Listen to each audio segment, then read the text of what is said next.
한판브리핑 민동기 평론가와 함께하겠습니다. 어서 오십시오. 안녕하십니까. 자, 문재인 전 대통령이 도 넘지 말라. 검찰의 서해 피격 사건 수사에 대해서 처음으로 공식 입장을 밝힌 거죠?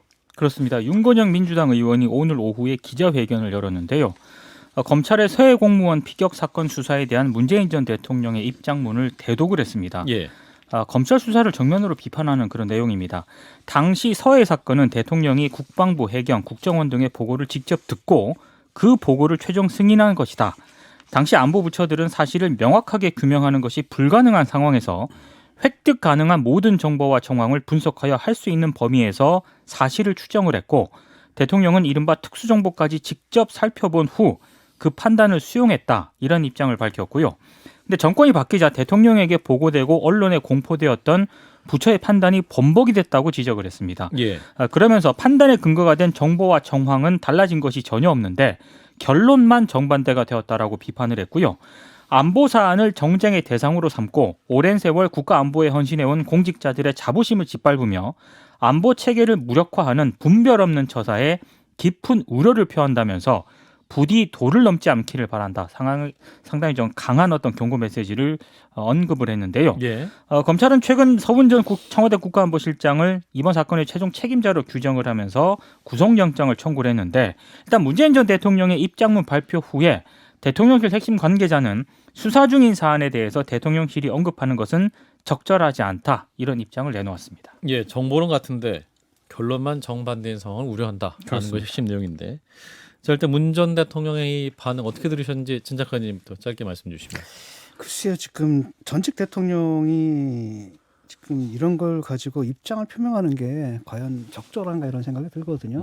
저는 이 수사 자체에 대해서도 좀 문제가 좀 있다고 좀 봐요. 예. 예를 들어서 구속영장을 신청할 사안이었는가.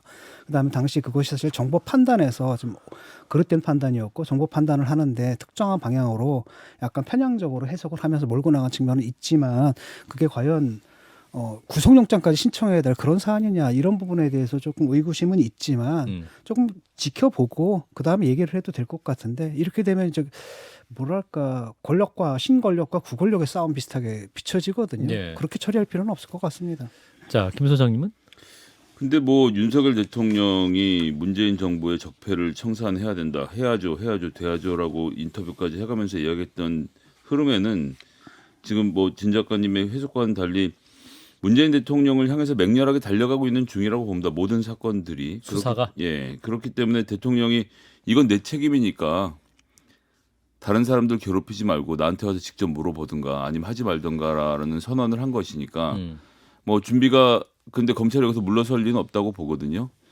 그래서 이 정권 대 전 정권 대 현 정권의 이 다툼으로 치닫게 만드는 것은 윤석열 정부의 오롯한 책임이지 그 주변에 있는 사람들 다 잡아가면서 이렇게 사건이 변하지 않았는데 해석을 달리하면서 사법 처리를 시도하는 이 윤석열 정부. 오늘은 또 보니까 이제 문재인 대통령이 그 월성 원전 관련돼서 댓글을 달았다라고 이제 이 내용을 가지고 또 사건을 엮으려고 준비를 하더라고요. 예. 뭐 결국은 다 대통령을 향하는 흐름이기 때문에 문재인 대통령이 거기에 대해서 대응한 성격으로 바라봐야 될 것 같습니다. 예, 대통령이 직접 듣고 최종 승인한 것이다. 내가 승인한 것이다. 이걸 강조 메시지를 보면 실제로 이 수사가 그럼 결국 나를 향한 것이다라는 것을 대통령 스스로 말했다고 볼 수도 있는 근데 걸까요? 그것까지 올라갈 수가 있는 이게 거기까지 올라갈 수 있는 성격의 사건이 아니거든요. 지금 이게 그러니까 너무 지금 예. 그런 조짐이 보이거나 그런 단서가 나왔을 때 입장을 표명하는 게 나을지 지금은 빨랐다.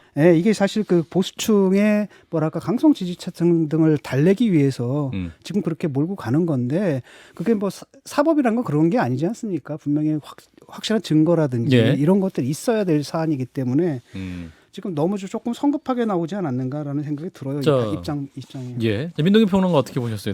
문재인 전 대통령이 또 이렇게 빨리 말을 하는 스타일이 또 아니지 않습니까? 그러니까 서훈 전 그 실장에 대한 국가안보실장에 대한 영장 실질 심사가 곧 있지 않겠습니까? 네. 아마 그런 부분도 일정 부분 좀 염두에 뒀던 것 같고요. 예. 그리고 오늘 경향신문이 보도한 내용을 보면은 그 사전 구속영장 그 영장 내용에 보면은 예. 최종 책임자를 서훈 전 안보실장으로 일단 적시를 했다라고 하거든요. 그러니까 이제 문재인 전 대통령은 공범으로 이제 언급을 안 했다라는 그런 부분이 있습니다. 예. 그렇다라고 한다면 이제 문재인 전 대통령까지 검찰이 수사를 확대하지는 않겠지만 당분간은 예. 만약에 서훈 전 안보실장이 에게 사전 구속영장이 만약에 신청이 된다라고 한다면은 예. 다시 이제 확전 그 문재인 전 대통령에게까지 확산될 수 있다. 확산이 될 수 있기 때문에 아마 그런 부분까지 염두에 둔 것으로 보입니다. 그렇군요. 자, 이런 상황에서 또 이재명 대표의 사법 리스크가 이제 본격화되고 있는 상황인데 그 민주당 분당론 얘기까지 나오고 있어요. 무슨 얘기입니까? 최근에 박영선 전 중소벤처기업부 장관이 언론 인터뷰를 좀 많이 하고 있거든요. 예. 근데 어제 KBS 라디오 인터뷰에서 이재명 대표가 전당대회에 출마하면 분당 가능성도 있다고 본인이 예전에 경고를 했었는데 지금도 그렇게 생각을 하느냐 진행자가 이렇게 물었습니다. 거기에 대한 답이 그때 자신이 이재명 대표가 고양이의 탈을 쓴 호랑이와 같은 모습을 보여서는 안 된다는 요지 이야기를 했다. 그것과 유사하게 돼서 굉장히 마음이 아프다 이렇게 얘기를 했습니다. 이게 무슨 말이에요? 고양이 탈을 쓰는 호랑이 같은 건 무슨 말이에요? 뭐 하여튼 모습을 진짜 모습 숨기고 있다 뭐 이런 숨기고 겁니까? 있다는 그런 의미의 그 발언인 것 같습니다. 예. 그래서 이제 이 발언 뒤에 민주당이 그럼 이 상황을 어떻게 돌파해야 하느냐 이 질문도 받았는데 예. 지금이라도 민주당이 전략위원회 같은 걸 만들어서 국민 가슴에 와닿을 수 있는 희망의 메시지를 던져야 한다 이렇게 얘기를 했습니다. 그리고 사법 리스크와 같은 현재 민주당 상황은 어느 정도 예상이 됐던 것이기 때문에 그건 또 하나의 다른 축으로 두고 2023년에 다가올 경제 위기와 관련된 민생 부분에 있어서 대안을 제시하는 정당이 돼야 한다 이런 점을 강조를 했고요. 이낙연 전 대표의 등판 가능성에 대해서 일부 언론들이 계속 보도를 하고 있는데 이 부분에 대해서는 이 전 대표가 당장 귀국하거나 그러지는 않을 거라고 생각을 한다 이렇게 답을 했습니다. 예.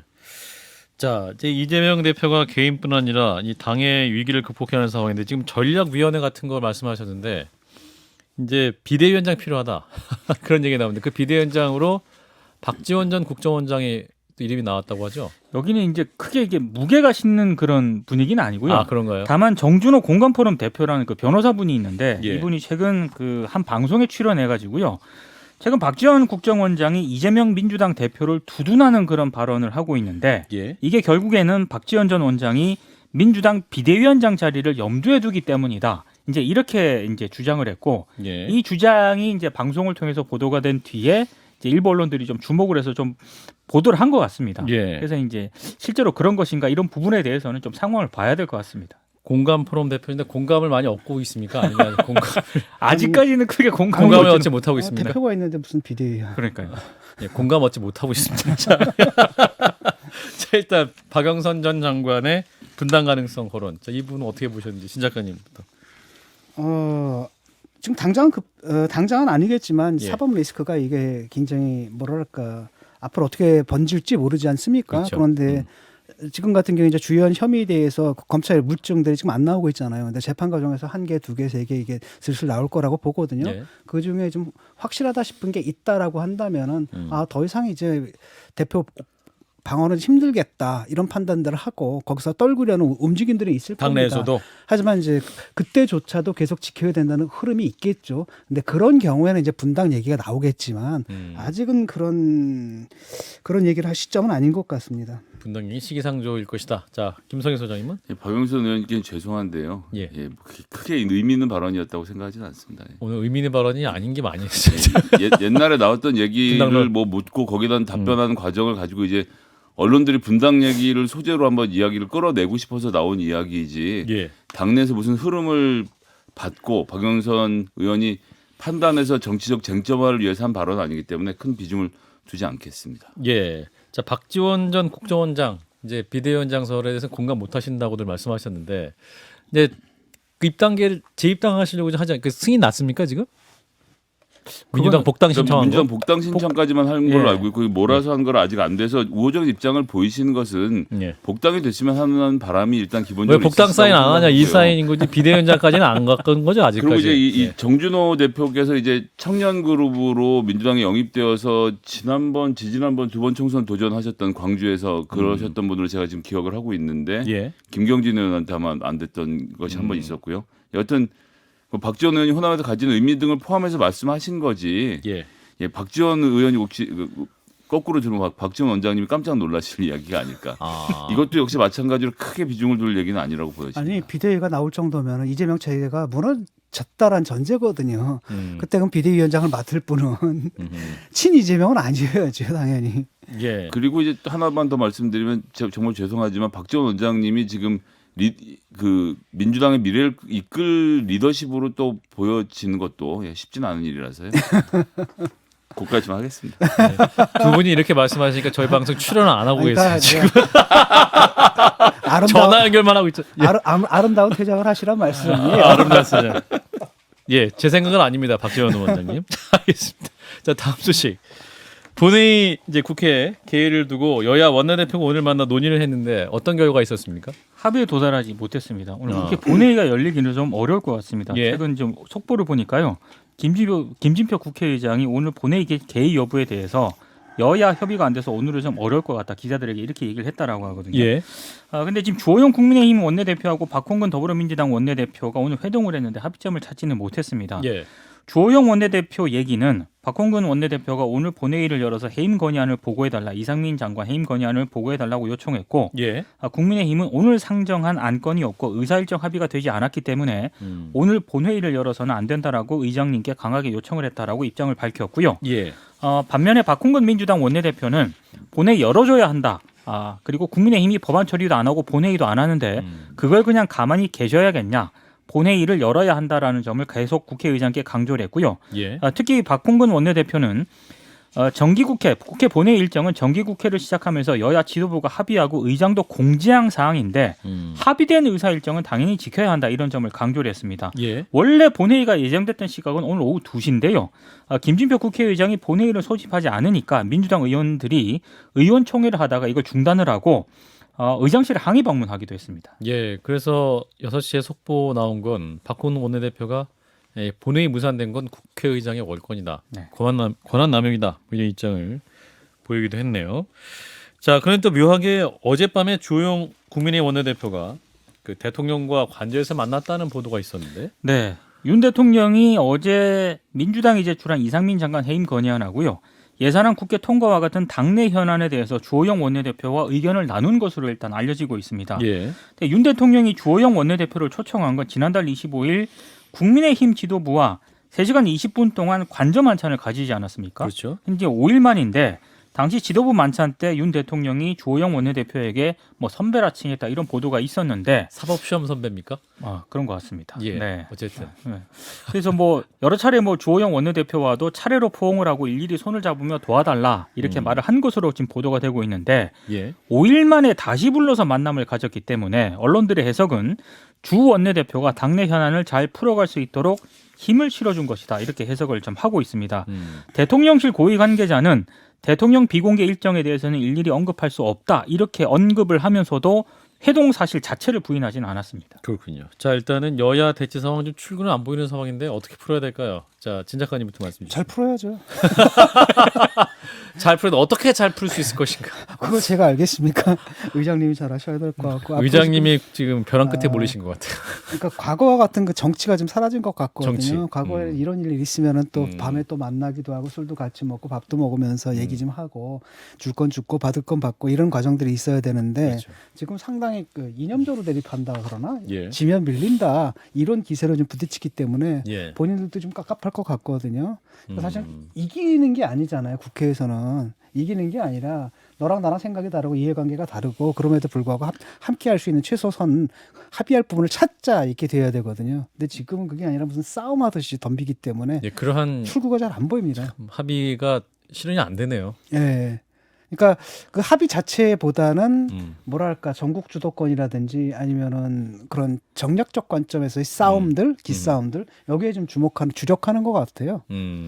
자, 김 소장님은 테이블에 앉아 있는 사람들은 원내대표들이죠. 두 원내대표가 앉아서 협상을 한 것처럼 보이지만 사실상 대통령이 참전해 있는 상태이기 때문에 조영 원내대표에게 힘이 없습니다. 그러니까 뭘 하려고 해도 할 수 있는 게 별로 없어요. 뭐 어느 해는 국회가 쉬었겠습니까? 그런데 예산안이 합의가 됐던 이유는 간단한데요. 국회는 증액을 할 수가 없고 그다음에 국회는 정부의 동의가 없으면 기재부 장관이 안건마다 다 사인을 해야 돼요. 요거 증액 오케이, 요거 증액 오케이 다 사인을 하지 않으면 할 수가 없고 국회 마음대로 깎을 수는 있습니다. 그러니까 지금 민주당이 독자적으로 뭘 예산안을 통과시키려고 해도 자기 예산 다 깎인 상태에서 본인들이 생각하는 예산 깎는 정도에서 통과밖에 안 되거든요. 그래서 서로 주고받을 수 있는 길이 거기에 열려 있어서 여야가 그것을 통해서 협상을 해서 뭐 그것이 뭐 밀실 협상이든 야합이든 뭐든 하여튼 어떤 식으로든 통과시켰던 과정이 있었던 건데 예. 이번엔 대통령이 지금 현장에서 플레이어로 참전을 해 있는 상태이기 때문에 여당에게 협상력 자체가 없죠. 그러니까 지금 심지어 예산 심사를 하는데 소위에 국민의힘 의원들이 아예 안 들어온다는 거예요. 그러고는 니네 이런 식으로 하면 우리 예산안 통과시켜주지 않겠다라는 얘기를 여당이 하고 있습니다. 야당이 할 얘기를. 그러니까 대통령께서 흥분하신 심정은 알겠는데 한 발 좀 빠져서 조영 원내대표에게 힘을 실어주시고 예. 박홍원 원내대표와의 협상을 할 수 있도록 길을 터주는 것 외에는 답이 없을 것 같습니다. 예. 자, 이런 국회 상황. 자, 민동기 평론가 이 진단 맞습니까? 지금 대통령이 플레이어 맞습니까? 그런 것 같습니다. 그러니까 원내대표단에 협상 예. 이제 힘이 좀 실려야 되는데 예. 지금 그 구심역은 용산에 용산 있다? 쪽에 있기 때문에 네, 아무래도 좀 힘이 그쪽으로 갈 수밖에 없죠. 그렇군요. 네. 그래서 관저에도 지금 나타나서 대통령과를 대화를 한 것이다. 이렇게 해석하면 되겠군요. 네, 부른 것도 아마 그런 모습을 상징적으로 보여주는 장면인 것 같습니다. 예. 자, 이런 가운데 자맹을 이어가고 있는 이준석 국민의힘 전 대표 오랜만에 향후 행보에 대한 보도가 있는데 이게 또 본인 아니라고 했는데 일단 보도 내용부터 보면 중앙일보 보도 내용인데요. 이준석 전 국민의힘 대표가 온라인 커뮤니티를 만든다라고 보도를 했습니다. 그러니까 중앙일보 보도 내용을 보면 검찰이 자신의 무고 혐의에 대한 수사 결과를 발표한 다음에 그 직후에 이걸 공개하는 걸 목표로 최근 커뮤니티 개설 작업에 집중하고 있다. 이런 보도 내용이거든요. 예. 그리고 최근에 유승민 전 의원과 지인의 결혼식에서 만났고 그동안 자제하던 외부 활동도 조금씩 늘려가고 있는데 이것도 역시 이런 맥락의 일환이다. 이런 내용입니다. 우연히 만난 거 아닙니까? 유승민 전 의원과 갔더니 계시네요. 이거였죠. 근데 이제 중앙일보 보도나 일부 언론 보도는 의도적으로 갔다? 의도적으로 좀 있는 것 같다라고 해석을 하는 것 같은데 예. 이준석 전 대표는 중앙일보 보도 내용을 완전 부인을 했습니다. 오늘 자신의 페이스북에 입장을 내놓았는데요. 예. 본인이 최근에 언론 접촉을 안 하고 있다 보니까 각종 추측성 기사가 나고 있다. 이대남 커뮤니티 같은 걸 만들 생각도 없고 예. 만들고 있지도 않다. 이렇게 답을 했습니다. 그렇군요. 이대남 커뮤니티 만들 필요 없죠. 이준석 대표 SNS 자체가 본인 커뮤니티 아닙니까? 그렇 맞습니다. 예. 굳이 그걸 커뮤니티를 만들 이유가 있을까 이런 생각이 듭니다. 그러니까요. 근데 그건 이제 그런 대목에서는 있죠. 그러니까 이제 제가 생각하기에는 당원 게시판을 아마 개발하고 있었을 것으로 추정됩니다. 이준석 예, 대표가 그러니까 뭔가를 하고 있는 건데 20대만 모아서 뭘 새로 만드는 거 지금 있는 커뮤니티 충분하기 때문에 굳이 그럴 이유가 없고요. 대신 양당의 당원 게시판이 굉장히 이제 서로 감정이 좀 격앙된 상태로 잘 운영이 안 되고 있는 문제점이 있잖아요. 이런 문제점들을 해결할 수 있는 대책을 찾는 일. 왜냐하면 이분이 당대표 하는 과정에서도 그런 쪽으로 개발한다는 얘기 계속 해왔었거든요. 아마 그런 개발을 하는 정황을 누군가 취재를 해서 보도를 한 정도 사건이지 게임의 룰로 봐도 지금 있는 커뮤니티 대신 이준석 용 커뮤니티를 따로 개발한다는 것은 본인에게 정치적 실익이 없을 겁니다. 예. 진 작가님은 이준석 전 대표 행보 어떻게 보세요? 지금 언론 접촉 안 하고 있는데 일단 저희와 접촉을 해주시면 좋겠는데. 저랑은 접촉을 하고 있습니다. 그렇구나. 왜 여기까지 연결을 해주세요. 요 앞자리까지. 예. 본인 둘분만 접촉하지 마시고 언제 접촉하신 거예요? 아니 뭐 사안이 있으면 가끔 자기 의견을 저한테 보내요. 그럼 제가 코멘트하고 제가 제가 또 충고도 하고. 다시 관계가 가까워지셨군요. 그러니까. 아니 뭐 자주 하는 건 아니고 예. 중요한 사안이 있으면은 거기에 대한 자기 이제 입장들, 견해들 이런 것들을 툭 하면서 약간 그럼 가장 최근 질문은 어떤 견해 교환하신 거예요? 아니 그거 좀 곤란한데 그거 하겠습니다. 굉장히 휘발성이 강한 이슈인가 보다. 아니 왜냐면은 말할 때까지 계속 여쭤보겠습니다. 이준석 대표의 입지도 있고 그래서 내가 그러지 말라라고 그랬습니다. 그러지 말라. 굉장히 충격적인 결단을. 아니 뭐 대단한 건 아니고요. 예, 그러지 말라. 좀 크게 보고 여유 있게 가라. 크게 보고 여유 있게 가라. 그럼 뭐 굉장히 큰 결단이었겠네요. 아니 그런 거 아니라니까. 알았어요. 어떤 사안에 대해서 너무 좀 집착하는 것 같길래. 진 작가님이 이렇게 당황하신 건 처음 봤는데. 웬만큼 잊고 그냥 넘어가라. 저렇게 말씀하시니까 더 궁금하네요. 그러니까요. 끝난다 이거 별거 아니야. 정치부 기자들이 광고로 넘어가죠. 알겠습니다. 광고 후에. 자, 반면 친윤계 의원들의 움직임은 어떻게 포착되고 있습니까? 그 친윤계 의원들이 주축이 된 의원 모임이 있었잖아요. 민들레. 근데 민들레에서 국민 공감으로 이름을 바꿔서 오는 7일 공식 출범을 하기로 했습니다. 공감이 많이 나오네. 아까도 그 공감 대표였는데 이번에 국민 공감. 공감이 대세인 것 같습니다. 공감의 대세군요. 일단 당 소속 의원이 115명인데 이 가운데 65명이 참여해서요. 당내 최대 의원 모임이 될 것으로 일단 전망이 되고 있는데요.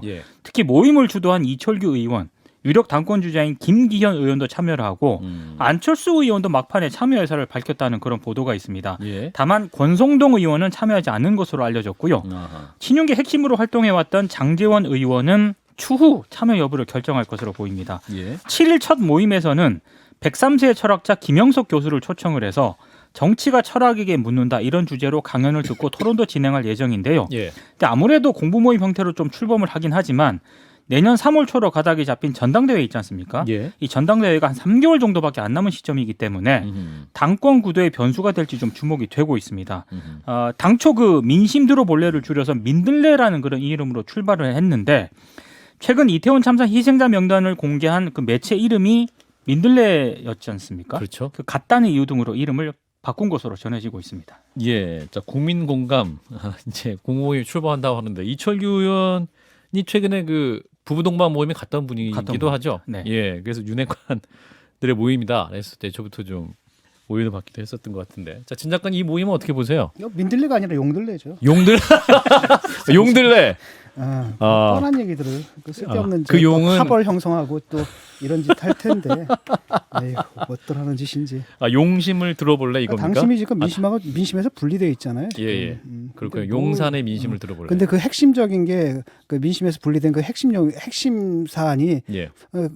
의원들이 국민을 대변하는 게 아니라 대통령을 대변하고 있으니까 그렇게 되는 거 아니겠습니까? 그렇군요. 근데 뭘 앉아가지고 이런 모임들 만나고 보기 흉하게. 그 민심을 들어볼 게 아니라 용산의 마음을 들어볼래. 이게 용들레였다라는 말씀. 자, 김 소장님 해석에 동의하십니까? 네, 뭐 말씀이라고 생각하고요. 공감을 이뤘습니다. 그러니까 저는 거꾸로 좀 격려해드리고 싶은 것은 윤핵관들끼리 모여서 그래도 대한민국의 어느 쪽으로 가야 되겠다고 합의라도 하시면 좋겠어요. 지금 이 윤핵관이라는 모임의 가장 큰 문제는 우리가 이런 대한민국을 만들어야지 생각하고 몇 명이 모여서 결사를 한 다음에 어떤 사람, 예를 들면 이공은 윤석열이라는 사람을 영입해서 대통령을 만드는 과정으로 하고 나서 국정 운영을 해갔다면 저는 뭐 그런 대로 의미가 있겠는데 예. 그냥 우연히 만난 사람들끼리 정권을 잡아놓은 상태라서 같이 공유한 비전이 없잖아요. 예. 그래서 공부라도 해서 대한민국이 이렇게 나가는 방향을 정하시는 일이라고 한다면 뭐 공부는 나쁜 것이 아니니까요. 많이 하셨으면 좋겠습니다. 뭐 말이 공부입니까? 이분들 뭐 공부하려고 모인 건 아니고. 그러니까 결국은 칼에 좀 날라버리면 긍정적인 점을 찾아주세요. 그러니까 그런 모습들이 여태까지 보였으면 괜찮은데 여야 뭐 개정의 정이 없습니까? 야, 여야를 그래도 막론하고 이런 진정성을- 모임도 뻔한 거 아니겠습니까? 예. 사실을 말합니다 저는. 예, 알겠습니다. 그러니까 뭐냐면 민심을 들어서 대통령한테 전달해야 되는데 이 의원들은 어떤 사람들이냐면 민심과 상관없이 대통령의 뜻을 관철하는 사람들이란 말이에요. 주도하시는 그럼- 분들이. 그렇죠. 그다음에 모임 만들어서 거기서 세를 형성할 거고, 예. 그다음에 지금의 이 당을 갖다 윤회 당으로 만들겠다. 그다음에 그 과정에서 내가 역할을 해가지고 자리를 차지하겠다. 뭐 이런 거 아니겠습니까? 예. 관련해서 반론하실 기회는 얼마든지 드릴 테니까 이철규 의원님 환영합니다. 자, 우리 민동기 평론가 이 해석 동의하십니까? 동의합니다. 용들레 맞다? 민들레 아니고. 국민 공감보다는 예. 제가 진중권 작가님 얘기를 듣고 예. 용산 공감 뭐 이런 걸로 좀 바꾸면 국민 공감 아니라 용산 사실은 공감 용산 맞네요. 공감이다. 네네네. 그렇군요. 오늘 굉장히 네이밍이 많아서 용들레 용산 공감. 자, 다음 이슈. 화물연대 파업이 오늘로 8일째입니다. 아직도 정부와 이제 화물연대 입장이 평행선을 달리고 있고 이게 해결 기미가 좀 안 보이고 있네요. 그러니까 어제 이제 두 번째 협상이 진행이 됐는데 예. 만난 지 40분 만에 결렬이 됐잖아요. 원희룡 국토교통부 장관이 업무에 복귀하지 않는다면 화물차 안전운임제 완전 폐지까지 검토할 수 있다. 상당히 강한 발언을 쏟아냈고요. 예. 이에 더해서 원 장관은 화물차 경유 가격이 기준 금액을 초과하면 초과분을 지원하는 유가연동 보조금까지 제외할 가능성도 있다. 이렇게 좀 얘기를 했습니다. 그러자 더불어민주당이 오늘 논평을 냈는데요. 국민을 모셔야 할 정부가 국민을 협박하고 있으니 기가 막힌다라는 거 비판을 했고 예. 한마디로 정부 말을 잘 안 들으면 놔두고 안 들으면 없애겠다는 것이다. 정부가 어떻게 제도의 존폐를 협박의 수단으로 삼을 수 있느냐 이렇게 강하게 좀 비판을 했습니다. 원희룡 국토부 장관의 이러한 협상 뭐랄까요? 이게 굉장히 좀 강경해 보이. 원래 정치력이 좀 있는 분 아니었습니까? 근데 대통령한테 좀 잘 보이고 싶은 모양이에요. 그런가요? 평소에 어울리지 않는 언사를 지금 구사하고 있지 않습니까? 과격하잖아요 그렇죠? 지금 좀 언사가. 과격하죠. 예. 민폐노총이라든지 이런 식의 네이밍을 한 나라의 장관이 합니까? 음. 무슨 저 유튜버도 아니고 그 딱 유튜브 쉽게 말하면 그죠 극우 유튜버 수준의 그런 네이밍들을 지금 하고 있지 않습니까 장관이? 예. 근데 발언도 너무 과격해요 지금. 완전 극우 같거든요. 왜 그러시죠? 대통령한테 잘 보이려고 그러는 거죠 뭐. 대통령에게 잘 보이려고 원희룡 장관이 좀 많이 바뀐 것 같다. 자, 김선희 소장님은. 그러니까 저는 원희룡 장관이 여전히 우리나라 정치계에 있어서는 상당히 영향력 있는 사람이 될 수 있다고 생각합니다. 차기 충분히 누릴 수 있는 자격이 있는 사람이죠. 오랜 기간 동안 정치해왔고 그가 40대 때 개혁 세력으로서 당내에서 보였던 모습들 기억하고 추억하는 많은 유권자들이 있는데 예. 왜 지금 대통령 눈치를 이번 달에 보려고 이러는 건지 잘 모르겠습니다. 그러면서 지금 뭐 시장이 가격이 시장에서 움직이는 요소기 때문에 이거 다 뭐 그냥 자율로 풀자 뭐 그러면서 심지어는 유가 보조금도 지금 안 하는 방식으로 하겠다고 하는 것은 협상을 망치겠다는 거거든요. 그러니까 이건 윤석열 대통령과의 세계관과 자꾸 일치시키려고 하는 거예요. 노조는 적이고 민주노총은 민주당의 전위부대고 이제 이런 세계관으로 일치를 시키면서 노조를 말살시키려고 하지만 이게 한국노총까지 합치면 228만 명이나 됩니다. 당장에 뭐 여론조사에서 조금 노조를 이렇게 막 하니까 사람들이 좀 좋아하는 것을 보고 달겨들 수는 있겠지만 중도층 생각하시면 원희룡 장관 이렇게 하시면 안 된다고 저는 봅니다. 원희룡 장관이 원래 좀 합리적 보수의 이미지였잖아요. 그런 예. 꼴통스러운 보수가 아니라 조금 예. 더 나은 합리적 보수의 이미지였는데 이번에 그 딱 발언하는 걸 딱 들어보니까 완전히 가셨네. 이거 완전 김문수 수준이잖아 이런 느낌이고요. 문제를 해결해야 되거든요. 근데 진압을 하려고 그래요. 그럼 문제 해결되지 않고 밟히는 거잖아요. 예. 그럼 같이 다시 튀어나올 수밖에 없거든요. 우리가 정부한테 바라는 것은 한쪽 편을 들어가지고 문제를 갖다가 진압을 하는 게 아니라 있는 문제를 드러내고 그 문제를 해결하기 위해서는 노는 어떻게 양보하고 산은 어떻게 양보하고 정부는 어떤 지원을 하고 이래서 합리적인 안을 내놓고 그렇기 때문에 노동자들한테 좀 복귀하고 예. 좀 참아달라. 하지만 우리가 장기적으로 이런 플랜을 가지고 이 문제를 이렇게 해결하겠다라고 한다면 노동자들은 지금 당장은 힘들어도 1, 2년, 3년 견디면은 나아질 거란 희망이 생기기 때문에 예. 업무를 복귀할 수 있잖아요. 그런 길을 터두는 게 사실은 그 역할이란 말이죠. 장관의 역할이죠. 정부의 역할인데 예. 그게 아니라 그냥 덮어버린다. 이게 결국 뭐냐면 옛날에 똑같은 겁니다. 박근혜, 이명박 때는 똑같은 거 줄푸세거든요. 예. 줄푸세의 세 번째예요. 그러니까 세금 무조건 줄이고 규제는 무조건 풀고 법질서 세운다. 그러다 말 안 듣는 놈들 다 잡아가더라 이거거든요. 예. 그러니까 이런 버전들이 지금 21세기인데 이타령을 지금 하고 있는 거예요. 지금 안전운임제 얘기 자꾸 하고 오면서 무슨 시장의 자율경쟁 얘기하는데 안전운전을 위해서 하루에 몇 시간 이상 운전할 수 없다는 규칙을 만들어 놓고 거기에 맞춰서 단가를 정하면 되는 문제거든요. 예. 근데 그 규칙은 정하지 않으면서 안전운임제만 만들어 놓고 하루에 16시간 운전해도 모른 척하고 있는 게 지금 대한민국의 현실인데 예. 이 현실을 원희룡 장관이 고칠 수 있는 힘을 가지고 있으면서 왜 대통령의 말만 들으려고 하는지 저 안타깝습니다. 그래요. 자, 김문수 경사노위 위원장도 뭔가 해결하려고 하시는 것 같지는 않은 것 그 사람 같습니다. 뭐 자경단인데 뭐 거의 뭐. 자경단? 옛날 백골단처럼 뭐 진압에 나섰더라고요. 예. 그 노사정 사이에서 그러니까 그 뭔가- 김문수를 앉혔을 때부터 딱 뻔한 거 아니겠습니까? 어떻게 그런 분을 그 자리에 앉힙니까? 예. 그럼에도 불구하고 아니 자기 자문위원으로 자기 유튜브 PD를 앉히는 분이랑 무슨 노사정이 대화를 하겠습니까? 예. 히틀러를 인권위 연장시키는 거랑 똑같은 거예요. 자, 여기까지 하겠습니다. 자, 지금까지 민동기 평론가였습니다. 고맙습니다. 고맙습니다. 좋아요? 구독! 알림 설정.